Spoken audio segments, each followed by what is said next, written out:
মাধ্যমিক ও উচ্চশিক্ষা অধিদপ্তর থেকে বিভিন্ন শিক্ষা প্রতিষ্ঠানের অভিযোগ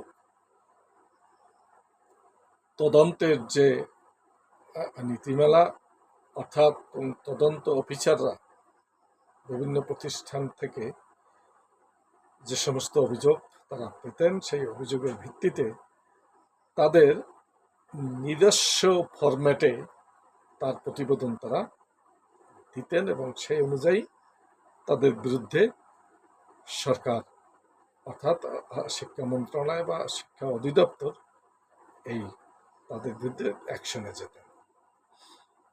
এবং দেখা যায় বিভিন্ন অফিসারদের,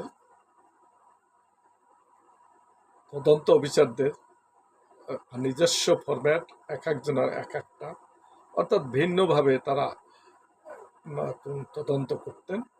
এখন এই তদন্তের ফরম্যাট শিক্ষা অধিদপ্তর অর্থাৎ মাধ্যমিক উচ্চশিক্ষা অধিদপ্তর থেকে নির্ধারিত ফর্ম দেওয়া হবে, ছক। সেই ছক অনুযায়ী তাদের তদন্তের যে প্রতিবেদন বা রিপোর্ট সেটা সংশ্লিষ্ট কর্তৃপক্ষকে তারা দেবেন। তবে যদি কোনো অভিযোগ বা কোনো শিক্ষা প্রতিষ্ঠান বা শিক্ষক তাদের বিরুদ্ধে কোনো এই বিষয়েই কোনো আদালতে কোনো কেস মামলা চলে, তাহলে আদালতের রায় চূড়ান্ত বলে গণ্য হবে। অর্থাৎ এই তদন্তের কোনো এই মূল্য হবে না, অর্থাৎ এই তদন্তের কোনো ভিত্তি থাকবে না। অর্থাৎ আদালতই যে রায় দেবে সেই রায়টাই হবে চূড়ান্ত সিদ্ধান্ত। এইভাবে মাধ্যমিক উচ্চশিক্ষা বিভাগ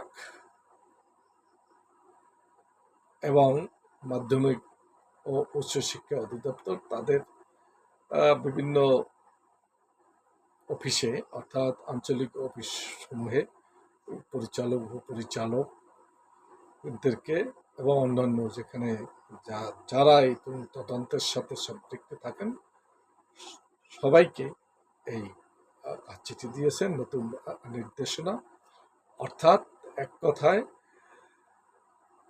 শিক্ষা মন্ত্রণালয় কর্তৃক যে ফরম্যাট দেওয়া হয়েছে সেইভাবে তারা তদন্তের রিপোর্ট তারা পাঠাবে, সেই ছক অনুযায়ী হবে এবং সেখান থেকে পরবর্তী